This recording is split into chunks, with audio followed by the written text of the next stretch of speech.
consciência moderna. Somos seres solitários. Sempre fomos.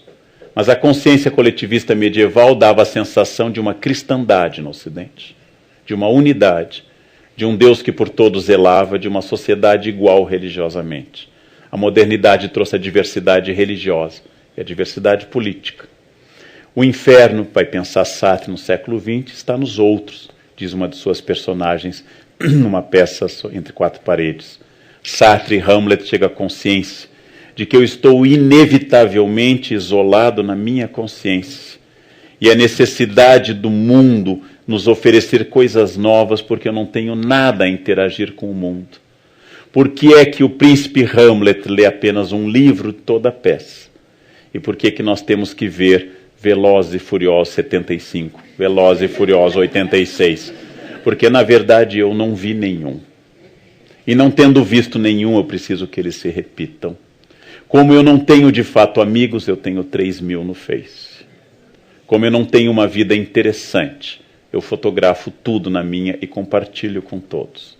A minha solidão se insinua de tal forma, ela é tão estrutural, que eu tenho que fazer com que os outros me digam aquilo que eu desconfio, que a minha vida é uma vida que vale a pena ser vivida, através da observação dos outros.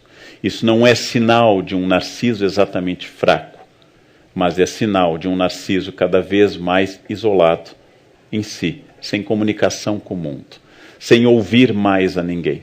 Já comentei aqui nesse espaço da CPFL que é obsessivo o nosso tipo de conversa. Qualquer informação que os senhores derem será respondida com a informação de outra pessoa. Eu, Leandro, sou de Aquário. Eu sou de Gêmeos. Meu ascendente é Aquário, o meu é Câncer. Ninguém ouve ninguém. A solidão individual, a 2 ou a 3, é a norma de todas as pessoas. E celebramos essa variedade de coisas, porque exatamente nós temos cada vez mais dificuldade em estabelecer algo significativo e orgânico. O príncipe se sente mal na corte de Elsinor, porque ninguém em Elsinor lhe diz a verdade. Todos em Elsinor dizem a personagem, Polônio, seu tio Cláudio, sua mãe, sua ex-namorada, seus falsos amigos Rosencrantz e Guildenstern. Todos dizem o que deve ser dito. Todos dizem o que é usual, e ninguém está presente naquilo que fala. O príncipe é extraordinariamente consciente. E sendo consciente, o príncipe vai pensar seguidamente, mas o que eu faço de fato com a minha vida? E como viver uma vida que seja orgânica, se todos os valores estão esgarçados?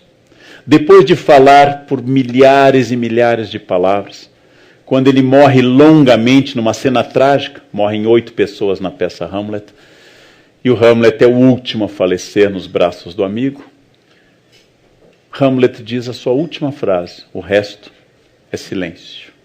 Porque depois dele ter dito tudo que é possível dizer, Hamlet não precisa dizer mais nada, porque agora o resto é silêncio. O que Hamlet parece dialogar conosco é que se as dores que nós inventamos, dores financeiras, dores físicas, dores de problemas familiares, fossem o disfarce de uma grande dor maior. A dor que nós não conseguimos nominar. Por isso estabelecemos dores laterais. Por isso estabelecemos que eu esteja bem ou não naquele dia. Hamlet diz exatamente que esta dor nasce do fato de que todos naquela peça, em quase 4.500 versos, estão dizendo a ele o que ele deve ou não deve ouvir, e não exatamente o que as coisas são. Hamlet objetivamente está olhando para o mundo e dizendo: quando é que haverá alguém que vai me dizer o que as coisas são? Quando alguém parará de dizer o que deve ser? Quando alguém parará de colocar fantasias? De beber muito, ele reclama da bebedeira da corte. De disfarçar sua dor. Quando alguém começará a estar presente naquilo que fala? Quando as pessoas começarão a ser e deixarão de não ser?